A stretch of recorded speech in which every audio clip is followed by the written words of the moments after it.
How can you know if someone is toxically combative or just in a moment? That is the real key to deciding how you handle an insult. And in this video, we'll cover exactly what to do when someone insults you, how to ensure it doesn't happen again, and when to call it quits, right? So the first point, I'm going to tell you a little bit about my own situation. I had a conversation with my dad. You know, my dad is a great guy, but he was raised in a way that he always had harsh things to say. He could never quite just deliver a nice compliment. It was kind of shaming behavior. That's how we were raised. This is a cultural thing that is predominant now even. Within every one of us, there's a tendency to shame people when they don't meet our expectations. I was in a situation where I had left the religion that I had been raised in. I was going through a bunch of stuff in my life, and my father came to confront me about it. He didn't want me to leave the religion that he had raised me in. He thought it was crazy that I would do that because he's a devout follower of this faith. And we were having this conversation, and I was being very careful because I respect the principles that my father taught me. They were valuable, about loving family, loving other people, taking care, service, you know, all these concepts that we espouse about healthy and good living. My dad had taught me through his religious belief. And I was trying to stick in a space where we could be in agreement rather than talk about what we didn't agree on. Because the values I felt were the same. How I actually experienced those values was very different than him. And he was demeaning me in my system of belief, in my home, sitting on my couch, telling me that I was an idiot. And I kept trying to navigate that, but he was triggered. I was his son. I was doing something he didn't like, and he kept disrespecting me. And I didn't like it. And I kept trying, and I kept trying. This is my father. And he kept doing it. And I finally said to him, Dad, if you disrespect me one more time, I'm throwing you out of my house. This is my house. You do not disrespect me sitting in front of my children. I don't think I said it that eloquently. I probably said it a little less eloquently. He disrespected me one more time. I got up to the door, I opened it, and the first time I've ever sworn to my father, I said, get the fuck out of my house. I did, I said that. My mother's face was something to see. But I set a boundary, and I perhaps could have said it better, right? But I needed to meet this man in a way that he would hear me. And I did. And I set that boundary, and it stopped everything. Because I had tried to remain respectful, but respect was not to be found. And so I met him in a way that let him know this is unacceptable. It changed things for us. So I kind of told you a story of an issue where I was being disrespected by somebody that I love, somebody that I'm not going to kick out of my life in this situation. There are family members in some people's lives that actually need to be cut out. My dad just needed to understand his boundary. And so stick around to the end, and I'll tell you when you got to call it quits. In this scenario, I didn't need to, but I had to set a sure boundary. And here are the points that you need to get through to determine whether or not you kick this person out of your life or you allow them to remain a part of your life, right? So number one, be sure when you are being talked to in a way that is disrespectful or you're feeling hurt, that you ask the person if they're trying to insult them. You can say that. And I did this to my dad. I said, are you trying to insult me? What are you trying to do here?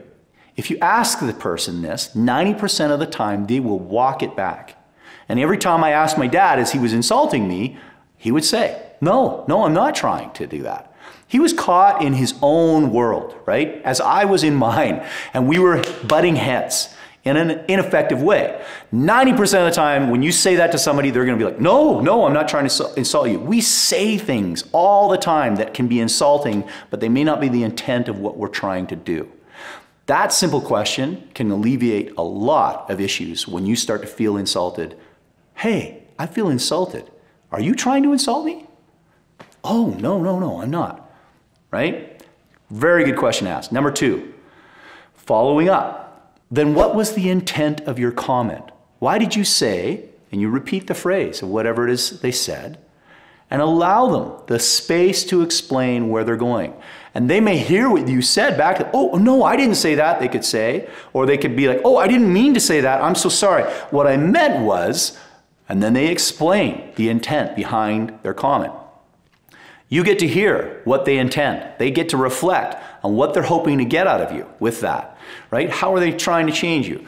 My father, well, I just want you to do the right thing. Thank you. I appreciate that. My right thing may not be your right thing. You don't get to control that anymore, right? These are the things that you do. You delve into the underpinning reason for what they're saying so that you can understand what the process is in their mind. And in that moment, you become like able to ferret through all of the noise and chaos of maybe the words they're using. The intent is often very different than some of the words we use. We take words and we give them power and meaning that maybe others don't have. And so intent is very important when you feel insulted, if you especially are wanting to maintain a relationship with somebody. So speaking of comments, let me know what you think about how to deal with someone who insults you in the comments below. I'd love to hear what you do. Third point. How was that supposed to help me? This is another follow-up question. Once they explain their intent and why they were doing it, so when you said that, how was that supposed to help me to do what you intended? Where are you going with that, right? This allows them to begin to explain their process so you can understand them deeper. You can see, oh, this is where you're coming from. This is what you're trying to do. And frankly, most people are trying to help you. They're not trying to harm you.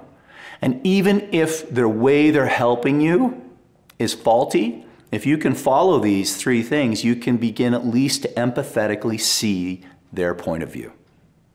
And empathy is a very powerful thing because it allows you to put yourself in their shoes so you can see how they might be looking at you.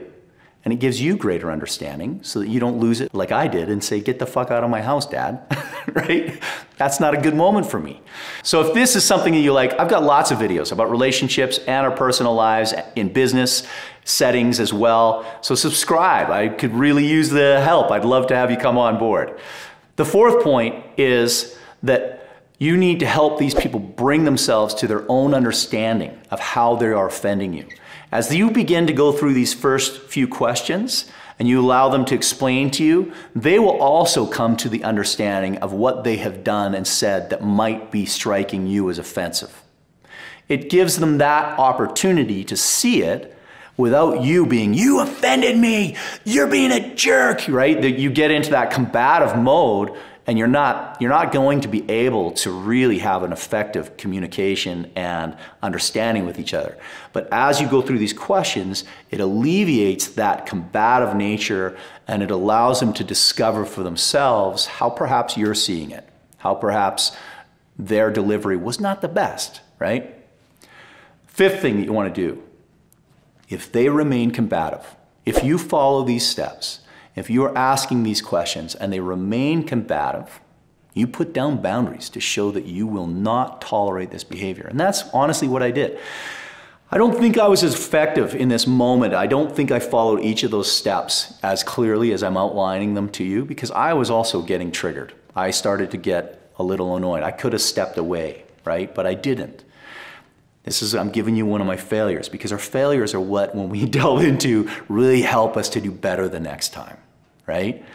If they remain combative, if you have tried your best to meet this person and hear them and be understood and seek to understand, and they don't do it, set the boundary. Get the fuck out of here, right? You don't get to be talking to me that way. I am done. This is over. You end it. You put that line down and you're okay. If they don't respond after you've set a boundary, my father did. My father actually responded very well. And in fact, we have, I would say, a better relationship now in my life than I have ever had with my dad. Because we understand each other. We hear each other. We speak to each other. I respect him and he respects me. That is absolutely imperative. But if you don't get that after you set a boundary with this person, end that relationship. You need that respect. That's when you know this is over. I will not be communicating with you until you can respect my boundaries. That's the deal breaker. Stick around, I got a video coming up on how to heal a broken heart after divorce. I'm James Burnham, thanks for joining me.